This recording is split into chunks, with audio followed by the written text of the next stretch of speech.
अस्सलाम वालेकुम, नमस्कार। मैं हूं शकील अहमद और आप देख रहे हैं न्यूज़ मैक्स। कल एक बड़ी खबर आई थी।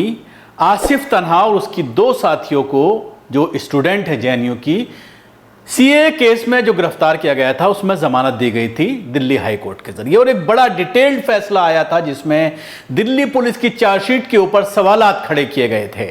और उसके बाद ये कहा गया था कि ये किसी भी कीमत पर यह केस देशद्रोह का नहीं बनता, और उसके बाद जमानत दे दी गई थी उनको। कल ही कोर्ट ने जिस तरह से जमानत दी थी, तो उसके बाद जेल से उनको रिलीज कर दिया जाना चाहिए था, जिसके लिए रिलीजिंग ऑर्डर दिल्ली पुलिस के जरिए बनाया जाना था। लेकिन दिल्ली पुलिस इस ऑर्डर को लटकाती रही। आज मामला लोअर कोर्ट में दिल्ली पुलिस लेकर के पहुंच गई।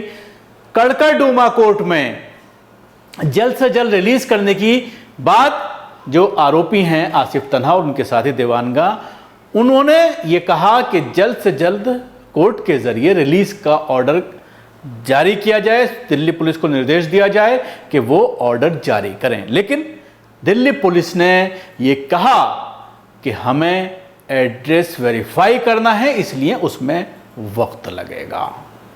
उसके साथ ही दूसरी बड़ी कार्रवाई दिल्ली पुलिस के जरिए यह की गई कि दिल्ली पुलिस इस मामले को लेकर सुप्रीम कोर्ट पहुंच गई। सुबह ही सुबह सुप्रीम कोर्ट में जमानत को कैंसिल करने की अर्जी दाखिल कर दी गई। हालांकि अभी तक सुप्रीम कोर्ट में इस केस को हियरिंग के लिए, सुनवाई के लिए अभी तक इसको लिस्टेड नहीं किया गया है, लेकिन पुलिस इस रिलीज को टाल रही है और ये कह रही है कि हमें एड्रेस वेरीफाई करने हैं आरोपियों के, उसके बाद ही रिलीज ऑर्डर जारी किया जाएगा। अभी तक पशोपेश में है हालात, कुछ क्लियर नहीं हो पाया है। अब सवाल ये खड़ा होता है कि जो लोग तकरीबन 1.25 साल से दिल्ली पुलिस की कस्टडी में हैं, जेल में हैं, उनके क्या एड्रेस दिल्ली पुलिस ने पहले से वेरीफाई नहीं किए थे? क्या दिल्ली पुलिस उनके घर तक नहीं पहुंची थी? क्या दिल्ली पुलिस ने उनके घर से जाकर के एविडेंस कलेक्ट नहीं किए थे? ये कई ऐसे सवाल हैं जो कोर्ट को पूछे जाने चाहिए थे, लेकिन कोर्ट ने भी सवाल नहीं किया।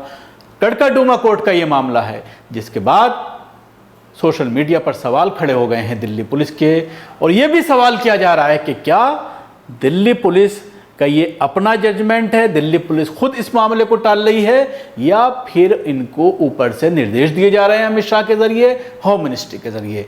इस पूरे मामले पर एक विस्तृत रिपोर्ट मैं आपको बताऊंगा, लेकिन उससे पहले आपसे गुजारिश करना चाहूँगा कि अगर आपने अभी तक हमारे चैनल को सब्सक्राइब नहीं किया है तो ज़रूर करें, बेल आइकन ज़रूर दबाएँ, उसके साथ ही ज़्यादा से ज़्यादा लोगों तक वीडियो शेयर करें।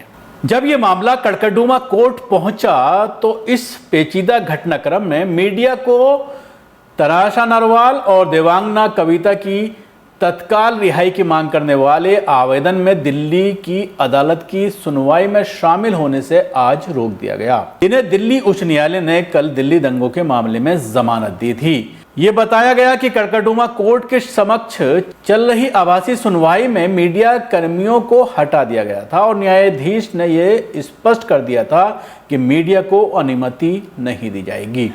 दिल्ली उच्च न्यायालय के आदेश के बाद कड़कड़डूमा न्यायालय के अतिरिक्त सत्र न्यायाधीश देवेंद्र वेंदी ने कल देवांगना कलिता और तनाषा नरवाल को उनके पते और जमानत के सत्यापन के लिए न्यायिक हिरासत में तत्काल रिहा करने का आदेश पारित करने को टाल दिया था। कोर्ट ने इसके बजाय दिल्ली पुलिस से जल्द 16 जून यानी आज 1 बजे तक सत्यापन रिपोर्ट मांगी थी। इस बीच दिल्ली पुलिस ने नरवाल, कलिता और आसिफ इकबाल तन्हा को जमानत दिए जाने को चुनौती देते हुए सुप्रीम कोर्ट के समक्ष स्पेशल लीव पिटीशन दायर की है। दिल्ली पुलिस ने गैरकानूनी गतिविधि रोकथाम अधिनियम के तहत दिल्ली दंगों के एक मामले में आसिफ इकबाल तन्हा, देवांगना कलिता और नताशा नरवाल को जमानत देने के दिल्ली उच्च न्यायालय के आदेश को चुनौती देते हुए उच्चतम न्यायालय का दरवाजा खटखटाया है। जस्टिस सिद्धार्थ मुर्दुल और जस्टिस अनूप जेब हमवाली की बेंच द्वारा मंगलवार को दिए गए फैसले के खिलाफ बुधवार सुबह स्पेशल लीव पिटीशन अपील दायर की गई। उच्च न्यायालय ने माना था कि प्रथम दृष्टया तीनों के खिलाफ वर्तमान मामले में रिकॉर्ड की गई सामग्री के आधार पर धारा 15, 17 या 18 यूएपीए के तहत कोई अपराध नहीं बनाया गया था।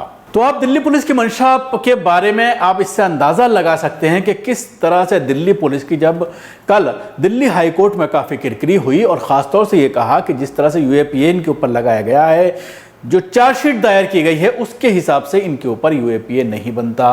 और उसके साथ ही ये भी कहा गया था कोर्ट के ज़रिए कि किसी चीज़ का विरोध करना, किसी चीज़ का एहतजाज करना, ये देशद्रोह के मामले में नहीं आता। कानून इसकी इजाज़त देता है कि आप किसी का विरोध कर सकते हैं, किसी चीज़ के खिलाफ आप धरना प्रदर्शन कर सकते हैं कानूनी हदों में रहते हुए।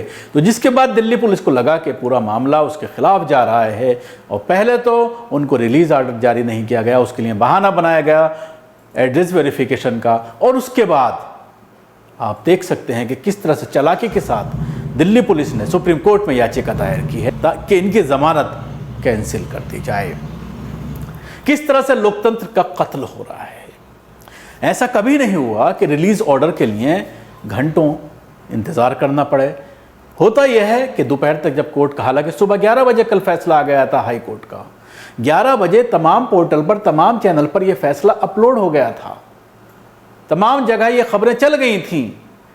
शाम तक रिलीज़ ऑर्डर दे दिया जाता ताकि जब 7 बजे तिहाड़ जेल से रिलीज़ होते हैं लोग कैदी रोज़ाना, ऑर्डर लेकर के पुलिस खुद पहुंचती है और उसके बाद रिलीज़ किया जाता है, तो शाम तक हो जाता, लेकिन उसको टाला गया। और आज भी कोर्ट में जो पक्ष दिल्ली पुलिस के तरफ रखा गया वो भी हैरान करने वाला है, जिस पर कोर्ट ने कोई सवाल दिल्ली पुलिस से नहीं किया। शुक्रिया। आपको हमारी कोशिश कैसी लगी ज़रूर बताएं, उसके साथ ही बेल आइकन जरूर दबाएं। धन्यवाद। सभी अहम खबरों के लिए न्यूज़ MX को सब्सक्राइब करें, साथ ही बेल आइकॉन को जरूर दबाएं। लाइक, शेयर, कमेंट करना ना भूलें।